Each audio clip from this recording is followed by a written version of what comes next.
Kita akan masuk teman-teman sekalian lanjutan dan kita akan tutup dengan ini insyaAllah di akhir bacaan zikir habis sholat, yaitu membaca ayat kursi dan juga ada dua doa, yaitu membaca la ilaha illallah wahdahu la syarikalah lahul mulku wa lahul hamdu yuhyi wa yumiitu wa huwa ala kulli syai'in qadir, serta juga membaca Allahumma inni as'aluka ilman nafi'a wa rizqan thayyiban wa amalan mutaqabbala, yang akan kita rincikan insyaAllah satu persatu. Kita akan mulai dengan ayat yang mulia, bahkan ini adalah ayat teragung dalam Al-Quran, yaitu ayat kursi. Ayat ini berada di surah Al-Baqarah, surah nomor 2, ayat 255. Ya. Dan ini ayat yang tidak boleh luput dari setiap muslim untuk dihafal, lalu diajarkan terutama kepada orang-orang terdekat kita, anak-anak, pasangan hidup, ya, kerabat kita, bawahan dan seterusnya. Karena ini ayat sangat besar sekali manfaatnya sebagaimana akan kita bahas. Namun sebelumnya kita akan bacakan dulu. A'udzubillahi minasyaitonirrajim. Bismillahirrahmanirrahim. Allahu la ilaha illa huwal hayyul qayyum. Allah, siapa Allah itu? Tiada Tuhan yang berhak disembah melainkan Dia. Artinya tiada pencipta, pemilik, penguasa, ya, yang menghidupkan, yang mematikan, yang menggantikan siang dan malam, kecuali Allah. Dan Dia berhak disembah, artinya ditunduki, dipatuhi. La ta'khuduhu sinatun wala naum. Dia tidak akan pernah. Ya. Maaf. Allahu la ilaha illa, tadi sudah kita jelaskan itu, illa huwa, ini sudah kita jelaskan, tidak Tuhan yang berhak disembah kecuali Allah. Lalu ada sifat Allah yang lewat tadi, al-hayyul qayyum. Ya. Artinya yang hidup kekal, lagi terus-menerus mengurus makhluknya. Ya. Jadi kita temukan tidak pernah air habis, tidak pernah udara habis. Ya. Selalu saja semua kebutuhan dan dibutuhkan untuk roda kehidupan di muka bumi ini Allah penuhi. Dan itu sifat Allah. Itu potongan ayat kursi yang pertama. Allahu la ilaha illa huwal hayyul qayyum. Ya. Kemudian, la ta'khuduhu sinatun wala naum. Allah tidak pernah mengantuk apalagi tidur. Ya. Allah tidak pernah mengantuk apalagi tidur. Jadi mengantukkan itu berarti orang sudah tidak bisa beraktivitas maksimal karena dia ngantuk. Apalagi kalau tidur. Sampai ada hadis Nabi SAW, rufi al-qalamu an thalath. Diangkat pena catatan amal dari 3 orang. Salah satunya wa anin naimi hatta yastayqidh. Orang tidur sampai dia bangun. Karena orang tidur itu dianggap akalnya tidak bisa dikenain hukum. Pada saat dia memukul, pada saat dia teriak, pada saat dia berbicara, itu nggak bisa dijadikan sebagai hukum. Gitu. Nah, itu sifat kekurangan. Dan berarti menandakan lemahnya manusia atau makhluk sampai mereka tidur. Tapi Allah punya sifat kausalitas, sifat kesempurnaan. Allah itu tidak mengantuk apalagi tidur. Dan sudah pernah kita sampaikan riwayat, saya ingatkan kembali. Bagaimana Nabi Musa alaihissalam dalam salah satu athar disebutkan pernah bertanya, ya Allah, apakah engkau mengantuk? Apakah engkau mengantuk? Ya, maka Jibril alaihissalam diutus oleh Allah SWT untuk menyampaikan kepada Musa, ya, bahwasanya Tuhanmu mengirim salam kepadamu hai Musa, dan Tuhanmu Allah memerintahkan engkau agar memegang sebuah wadah. Sebuah wadah, jangan engkau pindahkan sampai engkau diperintahkan. Sampai engkau diperintahkan. Maka Musa pun alaihissalam memegang dari waktu diperintahkan sampai menjelang malam. Dan dia pun akhirnya mengantuk. Musa alaihissalam begitu ngantuk, tertidur, dia jatuh wadah tersebut, bejana tersebut, dan tumpahlah air itu. Maka pada saat itu pun Allah berfirman kepada Musa, hai Musa, ketahuilah kalau aku mengantuk apalagi tidur, maka alam semesta ini seperti air yang ada di bejanamu.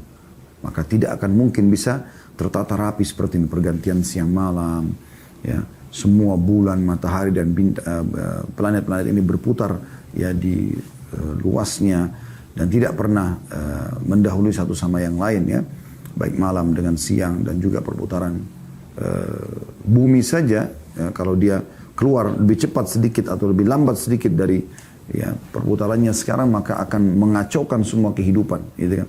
Bahkan akan menghancurkan apapun yang ada di dalamnya. Tapi kuasa Allah Subhanahu Wa Taala mengatur semua itu, ya. Dan ini pasti menandakan ada Tuhan memang yang tidak pernah ngantuk ataupun tidur. Ini sifat Allah Subhanahu Wa Taala. Lalu lanjutannya, lahu ma fis samawati wa ma fil ard, miliknya lah atau kepunyaannya lah semua apa yang di langit dan di bumi. Ya. Ini kalau Anda fahami makna kalimat ini luar biasa. Ini penguatan terhadap tauhid kita. Jadi teman-teman sekalian, sehebat apapun yang kita miliki dari keterampilan dan kemampuan, misalnya ilmu pengetahuan, fisik yang kekar, wajah yang cantik atau gagah, ilmu pengetahuan yang luas gitu, kita memiliki gelar akademik sampai ke profesor dan segala macam ini, itu teman-teman sekalian, kalau kita menyadari dan kita mentauhidkan Allah SWT, kita akan tahu ternyata itu tidak ada apa-apanya. Tidak ada apa-apanya dengan ilmu Allah yang maha luas. Karena kita terbukti sampai kita berumur berapapun, selalu ada saja hal yang kita tidak ketahui. Ya. Begitu juga dengan kelebihan fisik segala macam. Masih ada saja orang yang lebih tampan, ada yang lebih cantik, ada yang lebih putih dan seterusnya. Ya. Dan kalaupun ada orang yang berbuat buruk kepada kita, maka kita pun tahu dengan tauhid ini bahwasanya dia juga makhluknya Allah, dengan izin Allah pun dia bisa melakukan itu, ya. Maka kalau Anda memiliki nikmat yang Allah berikan, kembalikan kepada lahu ma fis samawati wa ma fil ardh, milik Allah semua itu. Tidak boleh kita mengatakan, oh ini karena saya baca buku yang banyak, oh ini karena saya memang berusaha untuk mendalami bisnis ini dan bisnis itu sehingga saya bisa maju. Tidak, akhi dan ukhti. Yang kita bahasakan adalah Allah lah yang telah memudahkan saya seperti ini. Nah itu mentauhidkan Allah Subhanahu wa ta'ala dan mengembalikan memang semuanya kepada pencipta. Karena Allah lah yang memudahkan mata kita bisa melihat, telinga kita bisa mendengar, lisan kita bisa mengucap, tangan kita menjamah, kaki kita melangkah, hati kita merenung, ya, pikiran kita, otak kita berpikir dan seterusnya. Ini kan memang ada penggeraknya, ada penciptanya. Qarun Allah Subhanahu wa ta'ala hancurkan justru karena itu kan.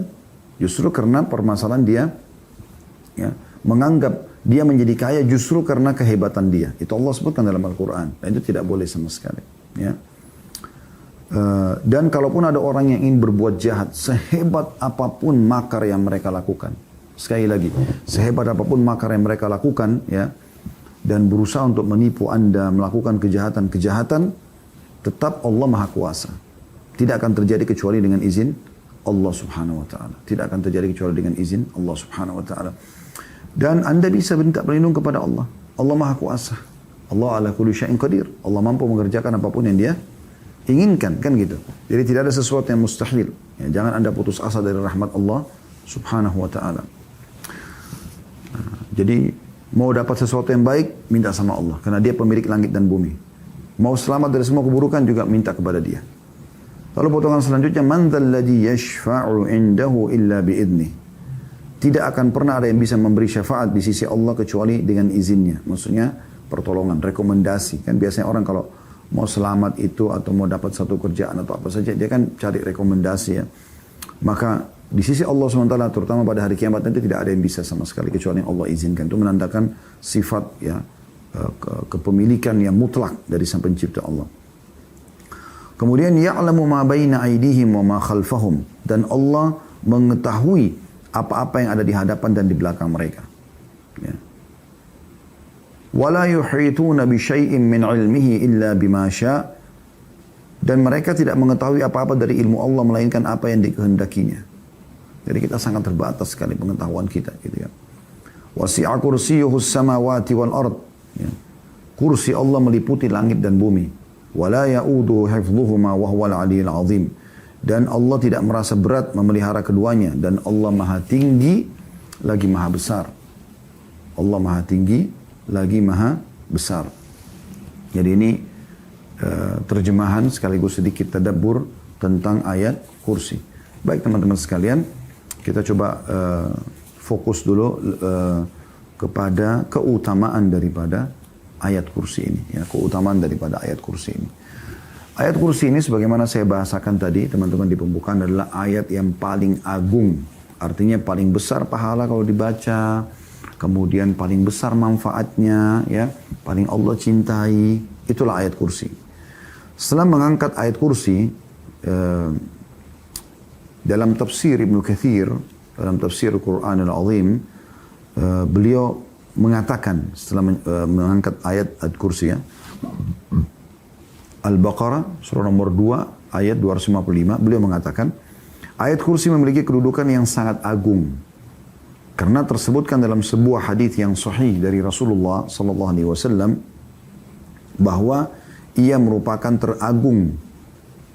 ayat teragung yang terdapat dalam Al-Quran. Ya, seperti itu. Nah, di antara keutamaan ayat kursi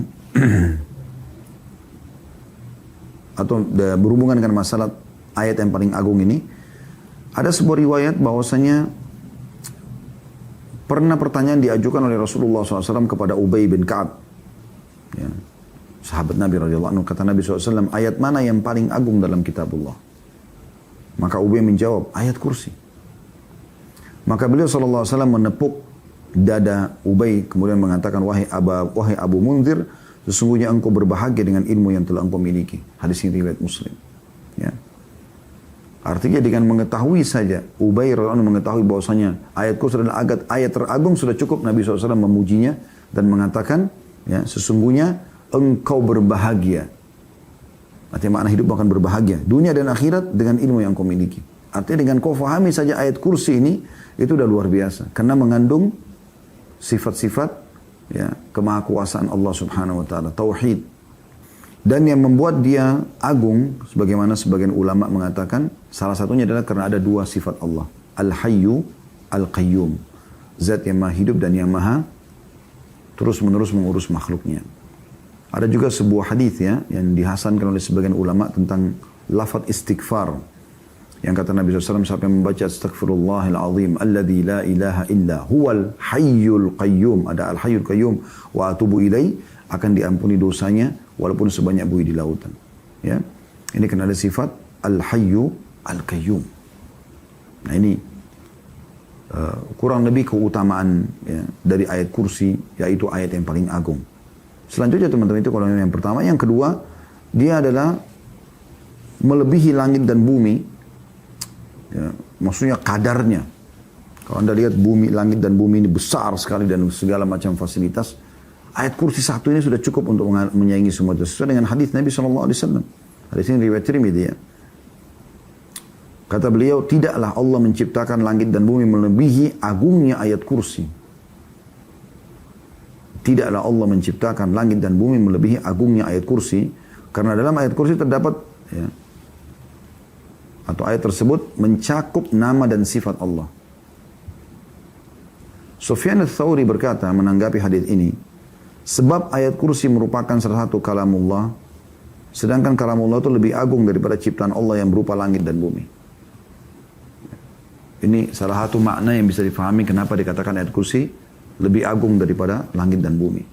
Tapi bisa saja yang dimaksud dalam hadis ini adalah ayat kursi kalau dibaca sekali saja, itu sudah punya keutamaan yang sangat besar, lebih baik daripada orang memiliki langit dan bumi. Karena kan kita temukan sering kali ada hadis Nabi SAW begitu, ya. Ya. Lebih baik daripada dunia dan seluruh isinya. Contoh misalnya salat sunnah 2 rakaat sebelum subuh, ya. Maksudnya antara azan dan iqamah subuh, sunnatul fajr. Kata Nabi SAW, rakaati fajr khairu minad dunya wa ma fiha. 2 rakaat salat subuh, ya, sebelum subuh itu lebih baik daripada dunia dan seluruh isinya. Kan itu luar biasa gitu, ya. Kemudian yang ketiga, dia termasuk zikir yang ditekankan selepas sholat, ya. Dan jaminannya surga. Artinya ayat ini membawa ke surga. Kata Nabi SAW dalam hadis riwayat An-Nasai dan ini disahihkan oleh Syekh Albani. Kata Nabi SAW, barang siapa yang membaca ayat kursi setelah sholat. Satu ayat loh ini, ayat kursi ini. Satu ayat. Al-Baqarah 255. Maka tidak ada yang menghalanginya masuk ke dalam surga kecuali kematian. Tentu maksudnya adalah sholat, ya. Karena dikatakan barang siapa yang membaca ayat kursi setelah sholat. Wajib 5 waktu ini. Baca ayat kursi.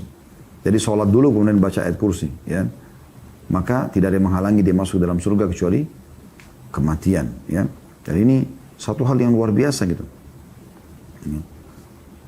Dan ini kita ambil dari tafsir ayat kursi yang ditulis oleh Syekh Muhammad Shalih bin Utsaimin, ya, tentang masalah 4 keutamaan ayat kursi ini. Kemudian ayat kursi juga teman-teman sekalian anjurannya dibaca pada zikir sebelum tidur. Sebagaimana Rasulullah SAW sabda, apabila engkau mendatangi tempat tidur di malam hari, bacalah ayat kursi, niscaya Allah akan senantiasa menjagamu dari syaitan, tidak akan mendekatimu hingga waktu pagi. Hadis ini diriwayatkan oleh Bukhari. Tentu hadis yang serupa banyak sekali, ya. Hadis yang serupa banyak sekali. Bagaimana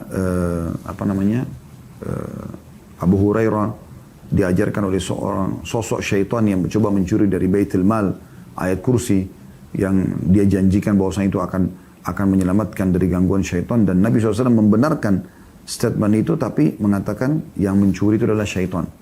Begitu juga ada sahabat Nabi yang lain juga ya. Begitu juga ya. Dia suka bersedekah dengan kurma, maka satu malam pernah hilang kurmanya dia. Maka dia pun menunggu, menjaga malam-malam. Lalu dia temukan ada sosok seperti hewan gitu. Tapi dia salam, ya, sahabat ini salam lalu dijawab gitu. Maka pada saat dijawab, ya, maka sahabat ini mengatakan, apa kau jin atau manusia? Dia mengatakan saya jin. Lalu kata sahabat ini, coba ulurkan tanganmu. Ulurkan, kata sahabat ini, ternyata tangannya seperti anjing. Nah, ini disebutkan oleh Al-Mundhiri dalam kitab At-Targhib wa Tarhib, dan juga disahihkan oleh Syekh Albani dalam Sahih At-Targhib wa Tarhib hadisnya. Kemudian dan ini Anda bisa ikutin di hari Jumat kami membahas itu ya. Di jilid 2 bukunya. Kemudian dia pun ya pada saat itu berkata sahabat ini, apa yang bisa menyelamatkan kami dari kamu? Dari kalian ini golongan saya. Dia bilang, baca Allahu la ilaha illa huwal hayyul qayyum. Maka tidak akan pernah ada yang bisa mengganggumu dari kalangan kami. Jadi begitu luar biasa dahsyatnya ayat kursi ini ya. Jadi Syekh Utsaimin menyebutkan 4 tadi ya. Tapi kita tambahkan juga dia juga dibaca di zikir pagi petang ya, di pagi dan di sore hari. Kemudian juga dia dibaca di saat seseorang itu merasa ada gangguan ya. Orang biasa kalau ruqyah membaca dengan ayat kursi ya, itu karena punya banyak sekali hadis-hadis yang menyebutkan kalau Allah akan menyelamatkan seseorang itu dari syaitan dengan baca ayat kursi itu. Dalam hadis yang lain kalau masalah tidur juga ya, berhubungan tadi dengan poin yang kita juga bahas itu, siapa yang membaca ayat kursi pada saat mau tidur dia akan selamat dari syaitan sampai pagi hari ya. Syekh bin Baz mengatakan ayat kursi ini adalah ayat yang sangat agung dan memiliki keutamaan dalam kitab Allah Subhanahu wa taala. Karena mengandung tauhid dan keikhlasan kepada Allah, serta menerangkan tentang kebesaran Allah. Bila seseorang membaca ayat ini, kata beliau, setiap selesai sholat, maka ia akan menjaganya, ayat itu tadi, dan dari setiap kejahatan. Begitu pula jika membacanya ketika tidur. Ini diambil dari Majmu' Fatawa beliau ya, Syekh bin Baz jilid 9 halaman 323 gitu. Ya. Jadi dia punya keutamaan tersendiri ya tentang masalah ayat kursi ini. Tentu teman-teman sekalian, ada beberapa hal yang kadang-kadang juga orang nukil ya, tapi ini butuh mencari referensi yang benar tentang ayat kursi. Karena tidak semua hadis yang dinukil itu, ya, tapi ternyata dianggap punya keutamaan. Karena banyak juga penyebab hadis palsu, orang kadang-kadang menyebutkan hanya untuk memotivasi orang berbuat baik gitu. Tapi sebenarnya dia tidak ada gitu kan. Nah, ini hati-hati dalam masalah seperti ini, makanya tadi kita sebutkan ya, tentang hadis-hadis yang punya rujukan ya. Allahu a'lam ya. Tapi kalau misalnya ada hadis yang Anda temukan memang sifatnya dia punya dalil-dalil yang benar, tidak ada masalah ya. Juga ada hadis tentang masalah kalau Anda baca, tadi kan saya bilang di zikir pagi petang ya, tapi ada hadis yang berbunyi begini tentang keutamaan membaca ayat kursinya. Idza qara'aha ya. Idza qara'atha ghudwatan ujirat minna hatta tumsi. Ya, ini kasus tadi hadis nama sahabat itu Ubay bin Ka'ab yang bertemu dengan jin tadi itu. Jadi itu mengatakan siapa yang membaca ketika pagi ayat kursi itu, maka dia akan diselamatkan dari kami sampai sore. Wa idza qara'at hina tumsi ujirat minna hatta tusbih. Kalau dia dibaca sore hari, maka dia akan ya, selamat dari kami sampai pagi hari. Jadi banyak sekali keutamaan-keutamaan yang luar biasa dari ayat kursi itu sendiri. Ya. Baik teman-teman sekalian, ini berhubungan dengan masalah ayat kursinya ya. Dan mudah-mudahan ini bisa mewakili sebenarnya apa yang harus kita sampaikan berhubungan dengan ayat kursi. Intinya jangan sampai ketinggalan teman-teman sekalian. Baik di waktu-waktu yang kita sebutkan tadi ini adalah habis sholat, supaya bisa masuk surga. Karena yang baca habis sholat 5 waktu, maka tidak ada yang menghalangi antara dia dan surga kecuali kematian. Kemudian juga dibaca pada saat mau tidur, dibaca zikir pagi petang, dan sudah kita coba sebutkan tadi keutamaan-keutamaan. Kemudian zikir selanjutnya teman-teman sekalian adalah habis sholat dianjurkan baca la ilaha illallah wahdahu la syarika lahul mulku wa lahul hamdu yuhyi wa yumiit wa huwa ala kulli syai'in qadir. Ya. Ini kalau kita rentet dari awal kita belajar zikir habis sholat ya, itu di halaman 61. Saya ngajak teman-teman kembali dulu. Kan kita sekarang berada di halaman 68 ya. Kalau yang pegang bukunya bisa kembali ke halaman 61 dulu. Ada la ilaha illallah wahdahu la syarika lahul mulku wa lahul hamdu wa huwa ala kulli syai'in qadir. Jadi tidak ada yuhyi wa yumitnya. Dan itu cuma dibaca sekali di sini ya. Tapi ada sambungan Allahumma la mani lima a'taita wa la mu'ta lima mana'ta wa la yanfa'u dzal jaddi minkal jadd. Itu sudah panjang lebar kita jelaskan ya. Kemudian diulangi lagi la ilaha illallah di halaman 62-nya. Zikir yang lainnya juga la ilaha illallah wahdahu la syarika lahul mulku wa lahul hamdu wa huwa ala kulli syai'in qadir. Ya. Ini juga sama diulangi lagi tapi tidak ada yuhyi wa yumitnya ya. Kemudian juga kita dianjurkan baca subhanallah, alhamdulillah, Allah akbar masing-masing 33 kali. 100-nya kita baca la ilaha illallah wahdahu la syarikalah lahul mulku wa lahul hamdu wa huwa ala kulli syai'in qadir. Tapi tidak ada yuhyi wa yumitnya. Dan sempat saya bacakan waktu itu ada keutamaan membaca zikir la ilaha illallah wahdahu la syarikalah ini ya. Saya ingatkan kembali karena ini zikir penting sekali dan coba amalkan teman-teman sekalian karena keutamanya sangat besar. Ini sudah saya bacakan pada pertemuan yang lalu di awal kita bahas zikir habis sholat ya. Tapi saya sendiri merasa nggak ada ruginya kita mengulanginya. Mungkin mengingatkan kita kembali kalau kita belum amalkan. Atau kalau kita sudah amalkan kita dapat keutamaan majelis ilmunya ya. Perhatikan saya ambil dari buku Sahih Targhib Tarhib ya. Tulis oleh Mundhir dan ditelusuri hadisnya oleh Syekh Albani. Yaitu hadis Abu Dzar radhiyallahu anhu. Kata Nabi SAW, man qala fi duburi salatil fajri wa huwa thanin rijlaihi qabla an yatakallam la ilaha illallah wahdahu la syarika lahul mulku wa lahul hamdu yuhyi wa yumiit wa huwa ala kulli syai'in qadir 10 marrat kataballahu lahu 10 hasanat wa maha anhu 10 sayyi'at wa rafa'a lahu 10 darajat wa kana yawmahu dhalika kullahu fi hirzin min kulli makruh wa hurisa minasy syaitan wa lam yanbaghi li dhanbin an yudrikahu fi dhalikal yawmi illa syirka billah. Barang siapa yang setelah sholat subuh, tadi kan di buku kita dibaca selepas sholat ya, tapi di sini disebutkan bacanya selepas sholat subuh. Artinya di 5 waktu sholat dianjurkan baca, tapi di sholat subuh ini, dan ada riwayat lain juga menyebutkan asar dan maghrib ya, anjurannya 10 kali. 10 kali. Kalau habis sholat duhur ya, dan isya, ini anjurannya baca sekali-sekali saja. Ya. Nah kalau Anda jaga selepas sholat subuh, selepas sholat asar, selepas sholat maghrib ini, Anda baca 10 kali, perhatikan. Hadis ini dulu menyebutkan tentang masalah subuh dulu ya. Kata Nabi SAW, barang siapa yang selepas sholat subuh, semenjak dia menekuk kedua kakinya. Jadi belum mengubah posisi ya kaki kanan yang masih terlipat jari-jarinya dan kakinya ke atas ya. Gitu. Barang siapa yang selepas sholat subuh, sementara dia masih menekuk kedua kakinya, sebelum dia berbicara sama orang, membaca la ilaha illallah wahdahu la syarikalah lahul mulku wa lahul hamdu yuhyi wa yumiit wa huwa ala kulli syai'in qadir 10 marrat. Tidak ada Tuhan yang berhak disembah kecuali Allah, miliknya lah kerajaan, miliknya lah puji-pujian, dia maha hidup dan dia yang menghidupkan dan mematikan, dan dia mampu mengerjakan apa yang dia inginkan 10 kali. Di sini hadis tentang subuh ya. Lalu kata Nabi SAW, kataballahu lahu 10 hasanat, Allah akan catatkan baginya 10 pahala. Wa maha anhu 10 sayyiat, dan akan dihapus darinya 10 dosa. Wa rafa'a lahu 10 darajat, dan akan diangkat untuknya 10 derajat. Wa kana yaumahu dzalika kullahu fi hirzin min kulli makruh. Dan pada hari itu dia akan dijauhkan dari semua yang dia tidak suka. Wa hurisa minasy syaitan, dan diselamatkan dari syaitan.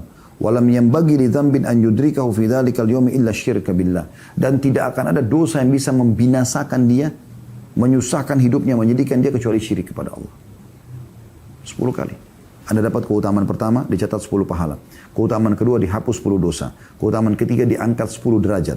Di keutamaan keempat, dia akan diselamatkan dari semua yang dia benci pada hari itu. Apapun yang membahayakan, dia akan hilang. Yang kelima, dia akan selamat dari syaitan pada hari itu. Yang keenam, tidak ada dosa yang bisa membinasakan dia, menyusahkan hidupnya kecuali syirik kepada Allah. Ya. Ini yang keenam. Yang ketujuh ada riwayat ditambah, ya, tambahan riwayat lain yaitu wa kana lahu bi kulli wahidatin qalaha itqu raqabatin mu'minah. Dan setiap satu kali dia ucapkan, dia mendapatkan seperti membebaskan satu orang hamba sahaya. Kan disuruh baca 10. Berarti dia dapat keutamaan seperti bebasin 10 orang budak. Bagaimana Anda kalau bebasin satu orang budak? Selama dia bebas, dia mulai beraktivitas kemana-mana, ya, maka Anda akan panen pahalanya. Karena Anda yang bebasin dia kan. Kasus Bilal dibebaskan oleh Abu Bakar. Dan Abu Bakar panen semua pahala Bilal. Karena beliau yang bebaskan sehingga Bilal bisa luasa beribadah, bisa makan tenang, bisa berumah tangga. Dan semua keturunannya kemana-mana gitu. Ya. Karena semuanya jadi bebas karena kasus pembebasan. Makanya pahalanya sangat besar gitu.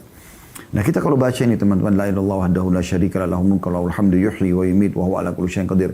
Selepas subuh 10 kali dicatat baginya 10 pahala, dihapus darinya 10 dosa, ya, diangkat 10 derajat, dihilangkan dari semua yang dia benci pada hari itu. Tidak ada yang bisa menimpa masalah buat dia.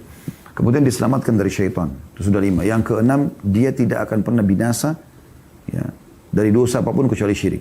Yang ketujuh, ya, maaf ini yang, ya, diberikan catatan 10 pahala, dihapuskan 10 dosa, diangkat 10 derajat, diselamatkan dari semua yang dia benci, diselamatkan dari syaitan, dan dia tidak akan binasa kecuali, ya, dosa syirik. Yang ketujuh, dan dia akan mendapatkan setiap satu kali ucapan sama pahalanya bebasi satu budak. Berarti kalau 10 orang budak. Itu sudah 7 keutamaan. Dalam riwayat An-Nasai, tadi kan itu riwayat Abi Dzar, ya, radhiyallahu anhu.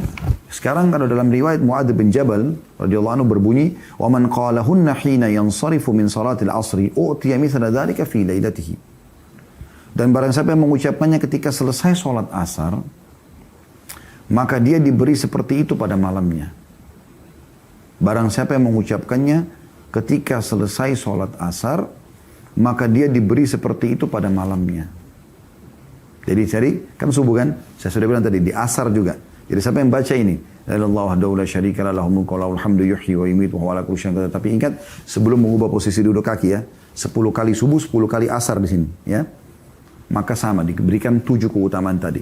Dicatatkan baginya 10 pahala, dihapuskan darinya 10 dosa, diangkat 10 derajat, diselamatkan dari semua yang dia benci pada hari itu, diselamatkan dari syaitan, diselamatkan dari apapun dosa yang bisa membinasakan dia kecuali syirik kepada Allah. Dan yang ketujuh, seperti dia setiap satu kali ucapan, ini kan 10 kali, mendapatkan pembebasan satu orang budak. Berarti 10 kali sama dengan 10 budak. Nah di sholat asar juga sama tadi disebutkan. Jadi lakukan sama sebelum mengubah posisi kaki, ya. Riwayat yang lain dari hadis Umara bin Shabib As-Sabai radhiyallahu anhu, beliau berkata Rasulullah SAW bersabda, "Man qala la ilaha illallah wahdahu la syarikalah, lahul mulku wa lahul hamdu yuhyi wa yumiit wa huwa ala kulli syai'in qadir asyra marrat." Sama tadi ya. Siapa yang mengucapkan la ilaha illallah wahdahu la syarikalah, lahul mulku wa lahul hamdu wa huwa yuhyi wa yumiit wa huwa ala kulli syai'in qadir 10 kali ala ithril maghrib. Selepas salat maghrib, ya. Selepas salat maghrib, ba'atsallahu lahu maslahatan yahfazunahu minasyaitani hatta yusbih. Allah akan utus pasukan bersenjata yang akan menjaganya dari syaitan sampai pagi. Sudah baca habis maghrib. Ini berarti keutamaan yang ke-8, ya. Tapi ini karena Nabi SAW sebutkan maghrib, berarti adanya penjagaan pasukan, ya, yang akan menjaga dari syaitan di malam hari. Habis maghrib dijaga sampai pagi. Ini keutamaan yang ke-8 tapi hanya didapatkan kalau dibaca habis maghrib, ya. Cuma semua keutamaan tadi yang 7 itu bisa didapatkan juga walaupun kita baca habis maghrib di sini, ya. Wa kataba lahu biha 10 hasanatin mujibat. Dan Allah memberikan kepada dia 10 pahala yang pasti membawanya masuk ke dalam surga. Jadi mirip dengan keutamaan tadi, ya. Wa maha anhu 10 sayyiatin mubiqat. Dan Allah akan menghilangkan dari dia 10 dosa yang bisa membinasakan dia. Wa kanat lahu bi'adli 10 raqabatin mu'minat. Dan itu senilai dengan 10 pembebasan 10 orang budak mukminah. Berarti intinya kita baca, teman-teman sekalian, 10 kali habis subuh, sebelum ubah posisi kaki, habis asar dan habis maghrib. Usahakan sebelum ubah posisi kaki, ya. Kita baca 10 kali. Keutamaan tadi 7 sudah kita sebutkan, ya. Yaitu dia akan mendapatkan 10 pahala, dihapus 10 dosa, diangkat 10 derajat, ya, kemudian dihilangkan dari segala yang makruh atau dia benci pada hari itu, diselamatkan dari syaitan, kemudian dia juga tidak akan binasa kecuali dari dosa syirik, dan dia juga bisa mendapatkan setiap Satu zikirnya seperti bebasnya satu orang budak. Ya. Kemudian ditambah tadi di hadis ini, kalau dia baca habis maghrib, Allah akan datangkan, ini keutamaan yang ke-8, tentara yang akan menjaganya dari syaitan sampai pagi. Gitu kan. Ini keutamaan tambahan. Sisanya keutamanya mirip dengan tadi. Ya. Berarti ada 8 buah keutamaan. Ya.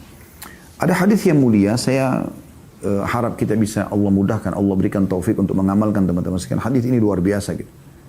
Kata Abu Ayyub radhiyallahu anhu bahwa Rasulullah SAW bersabda, "Man qala idza asbaha la ilaha illallah wahdahu la syarika lah, lahul mulku wa lahul hamdu wa huwa ala kulli syai'in qadir." Ya. Siapa yang baca di pagi hari, ya, tapi di sini tidak disebutkan masalah selepas sholat ya, cuma dibaca di pagi hari. Kalau tadi kan dihubungkan dengan sholat 5 waktu ya, subuh, asar dan maghrib. Siapa yang membaca di pagi hari la ilaha illallah wahdahu la syarika lah, lahul mulku wa lahul hamdu wa huwa ala kulli syai'in qadir 10 marrat, 10 kali. Ya.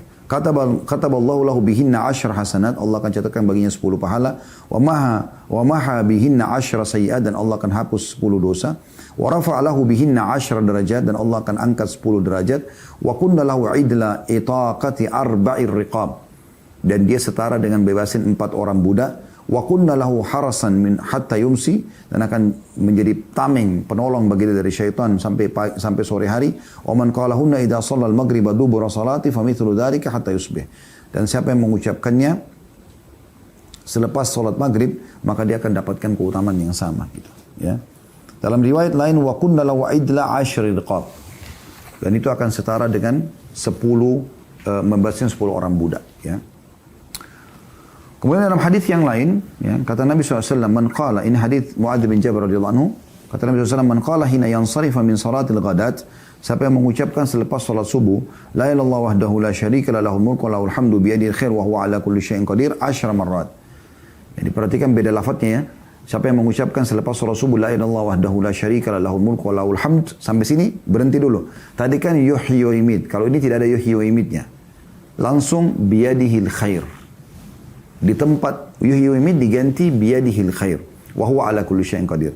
Siapa yang baca ini selepas salat subuh, kata Nabi SAW, ya, la ilaha illallah wahdahu la syarika lah, lahul mulku wa lahul hamd, berhenti di situ karena jangan dicampur baur. Kalau tadi kan setelah itu lahul mulku wa lahul hamdu yuhyi wa yumiit. Kalau sekarang tidak, lahul mulku wa lahul hamdu biyadihil khair, ya, wa huwa ala kulli syai'in qadir 10 kali. U'tiya bihinna sab'an, dia akan diberikan 7 manfaat. Jadi saran kami, amalkan teman-teman zikir ini berbeda, berpisah. Anda habis sholat subuh, habis maghrib, habis isya, habis subuh, habis asar, habis maghrib, zikir tadi. La ilaha illallah la syarika lah, lahul mulku wa lahul hamdu yuhyi wa yumiit wa huwa ala kulli syai'in qadir 10 kali. Anda akan dapat tadi, sudah kita sebutkan 7 keutamaan yang semuanya sama, tapi kalau habis sholat maghrib dibaca, ada tambahannya, akan dapat tentara yang menjaga sampai pagi, kan gitu. Nah, kemudian kalau riwayat ini, zikirnya adalah yuhyi diganti biyadil khair. Jadi Anda baca la ilaha illallah wahdahu la syarika lah, lahul mulku wa lahul hamdu, sampai situ berhenti, lalu Anda ganti yuhyi di zikir awal biyadil khair wa huwa ala kulli syai'in qadir. Anda baca ini 10 juga. Ya. Kalau Anda baca 10 kali ini, akan diberikan 7. Yaitu yang pertama, kataballahu lahu bihinna 10 hasanat. Allah catat lagi baginya 10 pahala. Beda dengan yang tadi ya. Yang tadi pakai yuhyi, ini pakai biyadil khair. Wa maha anhu bihinna 10 sayyi'at, dan akan dihapus darinya 10 dosa. Wa rafa'a lahu bihinna 10 derajat, dan akan diangkat dia 10 derajat, ya. Wa kunna lahu idla 10 nasamat, dan dia setara dengan membebaskan 10 orang budak, ya, membebaskan 10 jiwa. Wa kunna lahu hifdhan minasyaitan, dan akan menjaga dari syaitan. Wa hirzan minal makruh, dan selamat dari semua yang dia benci. Walam yalhaqqu fi dzalikal yawmi dzambun illa syirku billah, dan tidak ada yang bisa membinasakan dia kecuali syirik kepada Allah. Wa man qalahunna hina yansarifa min salatil maghrib utiya mithla dzalika lailatah, dan siapa yang baca selepas salat maghrib maka akan diberikan yang sama. Jadi keutamaan-keutamaan tadi yang kita dapatkan di zikir sebelumnya juga didapatkan di sini, ya. Jadi 2 kali. Jangan Anda gabungkan ya, jangan Anda bilang la ilaha illallah wahdahu la syarika lah, lahul mulku wa lahul hamdu yuhyi wa yumiit lalu biyadil khair. Ini zikir yang berbeda. Nanti ada sendiri zikir lagi yang kita akan sebutkan, jumlahnya lebih banyak sampai 100 kali, tapi digabungkan dua-dua itu punya keutamaan tersendiri lagi. Jadi Anda usahakan mengejar setiap hadis ini keutamaannya gitu. Ya. Jadi Anda baca tadi ya, yang la ilaha illallah wahdahu la syarika lahu mulku wa hamdu yuhyi wa yumiitu wa huwa ala kulli syai'in qadir itu sendiri 10 kali. Anda juga baca setelahnya la ilaha illallah wahdahu la syarika lahul mulku wa lahul hamdu biyadihil khair wa huwa ala kulli syai'in qadir juga 10 kali. Jadi Anda kejar dua keutamaannya. Nah, ada hadis yang menyebutkan tentang gabungan yuhyi wa yumiitu biyadihil khair, ya. Yaitu hadis Abu Umamah radhiyallahu anhu. Dia berkata Rasulullah SAW bersabda, "Man qala dubura salatil ghada, la ilaha illallah wahdahu la syarika lahul mulku wa lahul hamdu, yuhyi wa yumiit," ada biyadil khair, digabung di sini ya. Wa huwa ala kulli syai'in qadir, tapi jumlahnya mi'ata marrah. Siapa yang mengucapkan selepas salat subuh, la ilaha illallah wahdahu la syarika lahul mulku wa lahul hamdu, yuhyi wa yumiit biyadil khair wa huwa ala kulli syai'in qadir, 100 kali qabla an yathniya rijlaihi, sebelum dia menekuk kedua kakinya, maksudnya dia mengubah posisi duduknya. Kana yauma idzin min afdali ahlil ardi amala. Maka dia akan menjadi penduduk bumi, seluruh bumi ini. Ya. Dia adalah orang yang terbaik amalnya. Ya. Illa man qala mithla ma qala au zada ala ma qala. Kecuali orang yang mengamalkan sama dengan dia atau menambahkan lebih banyak dari zikirnya. Nah, ini saran kami dipisahkan teman-teman sekalian. Dan semuanya ini ada anjuran untuk tidak mengubah posisi kaki. Anjurannya seperti itu kurang lebih ya. Baik tadi baca yang 10 kali atau baca yang 100 kali. Ya. Cuma memang beda lafaz. Dan ini usahakan semuanya diamalkan. Gitu. Kemudian dalam hadis yang lain dari Abdurrahman ibn Ghanam. Dari Nabi SAW bersabda, "Man qala qabla an yansarifa wa yathni rijlaihi min salatil maghribi wa subhi." Barang siapa yang mengucapkan. Man qala qabla an yansarif. Sebelum dia berdiri meninggalkan tempat sholat dan juga mengubah posisi duduknya, ya, di sholat maghrib dan subuh, la ilaha illallah wahdahu la syarika lahul mulku wa lahul hamdu yuhyi wa yumiit wa huwa ala kulli syai'in qadir 10 marrat, kataballahu lahu bi kulli wahidatin 10 hasanat. Yang baca ini sebelum mengubah posisi kakinya 10 kali, maka dia akan mendapatkan 10 pahala. Wa maha anhu 10 sayyi'at, dan akan dihapus darinya 10 dosa. Wa rafa'a lahu 10 derajat, dan diangkat 10 derajat. Wa kanat hirzan minasyaitan, wa kanat hirzan min kulli makruh, dan itu akan menjaganya dari semua yang dia benci. Wa hirzan minasyaitanir rajim, dan menyelamatkan dari syaitan yang terkutuk. Wa lam yahilla li dzambin an yudrikahu illa syirk, dan tidak ada dosa yang bisa membinasakannya kecuali syirik. Wa kana min afdhalin nasi amalan illa rajulan yafdhuluhu wa yaqulu afdhala mimma qala, kecuali orang, dan dia akan menjadi manusia terbaik kecuali ada orang yang melebihi dari apa yang dia kerjakan. Jadi ini zikir yang luar biasa yang harusnya dijaga ya. Nah, kita kembali ke buku kita teman-teman sekalian. Kalau di buku kita ya, di halaman 68, buku yang kita bahas, buku kecil ya, kita kembali ke buku doa lagi ya, yang ini. Itu adalah la ilaha illallah wahdahu la syarika lahul mulku wa lahul hamdu yuhyi wa yumiit wa huwa ala kulli syai'in qadir. Dan ini disebutkan di semua waktu salat. Karena ini kan zikir salat yang kita belajar ya. Tapi dalam Sahih Targhib Tarhib tadi dirincikan. Kalau kita pegang hadis ini atau kita baca hadis ini kan tidak disebutkan waktu salat mana saja. Tapi hadis yang baru kita bacakan itu disebutkan. Kalau kita hubungkan berarti salat duhur dan salat isya yang kita baca sekali-sekali. Tapi salat subuh, asar dan maghrib kita bacanya 10 kali. Dan sudah kita sebutkan tadi keutamaan-keutamanya. Ada tulisan di sini ya. Ini dibaca 10 kali sesudah sholat maghrib dan subuh. Maksudnya tadi hadis la ilaha illallah la syarika lah. Ya. Jadi di sini di buku ini juga dikuatkan seperti apa yang dibahas oleh Sahih Targhib Tarhib ya. Berarti ya sama, kurang lebih habis duhur dan habis isya kita bacanya sekali gitu. Oke. Selanjutnya doa terakhir, Allahumma inni as'aluka ilman nafi'a. Ya Allah, aku memohon kepadamu ilmu yang bermanfaat, wa rizqan thayyiba, dan rezeki yang baik. Wa amalan mutaqabbala, dan amal yang diterima. Ya. Ini dikatakan dibaca setelah salam dari sholat subuh. Jadi bukan di semua sholat, tapi di sholat subuh. Ya. Hadis ini diriwayatkan Ibnu Majah dengan ahli hadis yang lain, dan juga bisa dilihat dalam Sahih Ibnu Majah jadi 1 halaman 152 dan Majma' Az-Zawaid jadi 10 halaman 111. Baik, kita bedah doa terakhir ini teman-teman. Ini dibaca habis subuh, selepas sholat, selepas salam. Allahumma inni as'aluka ilman nafi'a. Ini pelajaran penting ya. Berarti Islam selalu memotivasi agar seluruh penganutnya memiliki ilmu. Memiliki ilmu yang luas ya.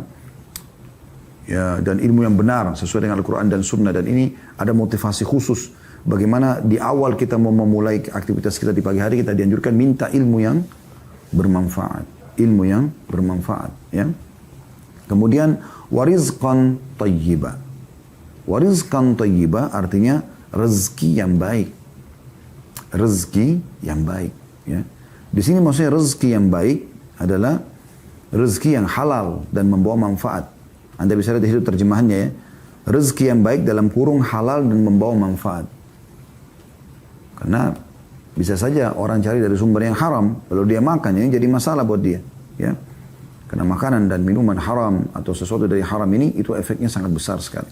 Ini sudah panjang lebar kami jelaskan di Tablik Akbar dulu ada, dan Anda bisa lihat di playlist insya Allah, akibat makanan haram. Ya. Kemudian, dan amal yang diterima, wa amala mutaqabbala, artinya seluruh amal saleh yang dikerjakan, yang aku kerjakan, itu diterima. Jadi jangan luput, insya Allah semoga Allah mudahkan kita mengamalkan di pagi hari. Jadi 3 hal ini yang paling penting dalam kehidupan seorang muslim. Bagaimana dia diberikan ilmu bermanfaat, jadi hari tidak berlalu tanpa ada pelajaran ilmu agama, dan kalaupun sudah ada yang dia pelajari, dia mudah untuk mengamalkan. Kemudian rezeki yang baik-baik, rezeki yang banyak tapi halal, dan juga bukan cuma itu, bermanfaat. Ada orang punya rezeki halal tapi sibuk nabung terus, tidak pernah sedekah. Ini keliru. Harusnya dia bawa hartanya ke akhirat. Yang sudah pernah kita jelaskan juga di keutamaan bersedekah ya, ada judul Tablik Akbar kami, itu ceramah kami. Bisa Anda lihat di playlist keajaiban sedekah ya. Kemudian yang terakhir adalah minta amal kita diterima. Dan ini poin tidak kalah penting teman-teman sekalian. Jangan pernah merasa amal kita sudah diterima. Ya. Walaupun Anda sudah melakukannya. Jangan pastikan gitu. Tapi biarkan Allah yang mengambil dan memberikan. Makanya saya kasih contoh misalnya. Kita tentu tidak boleh ragu dengan janji Allah ya. Kalau kita sudah ikutin syarat-syarat, insya Allah Allah terima. Tapi kita ambil pelajaran dari kasus Ibrahim dan Ismail alaihimussalatu wassalam. Bagaimana keduanya ini teman-teman sekalian. Ibrahim dan Ismail alaihimussalatu wassalam. Dua-duanya ini pada saat sudah menjalankan perintah Allah. Dari awal ya, Nabi Ibrahim mimpi mau sembelih anaknya, kemudian tidak jadi karena Allah ganti dengan sembelihan. Itu hanya lihat mimpi kan, dan mimpi semua seorang Nabi adalah wahyu. Kemudian setelah itu disuruh bangun Ka'bah, kemudian dipanggil orang haji ya. Lalu setelah semua itu, apa kata Ibrahim dan Ismail AS? Mengerjakan perintah Allah, wahyu turun, Jibril datang dan sudah sesuai semuanya. Apa kata mereka? Rabbana taqabbal minna innaka antas samiul alim. Wahai Tuhan kami, terima ini dari kami. Padahal sudah jelas-jelas Nabi ikhlas dan menerima wahyu, ya, sesuai dengan panduan, sudah nggak salah gitu. Tapi mereka masih mohon kepada Allah, merendah kepada Allah, mengatakan ya Allah terimalah ini dari kami. Rabbana taqabbal minna innaka antas samiul alim. Sungguhnya Kau Maha mendengar dan Maha mengetahui. Wa tub alaina innaka antat tawwabur rahim. Dan terimalah taubat kami karena Kau zat yang Maha penerima taubat dan juga Maha pengasih, gitu ya. Jadi ini hal yang luar biasa. Dari dua ini kita bilang amal mutaqabbala dan amal yang diterima. Ya. Jadi walaupun sudah ikhlas kita kerjakan segala macam, tetap minta pada Allah agar diterima amal tersebut. Allahu a'lam. Jadi ini bahasan kita pada kesempatan ini insyaallah. Dan kedepannya kita akan lanjutkan doa istikharah ya, sebagaimana ada lihat di buku.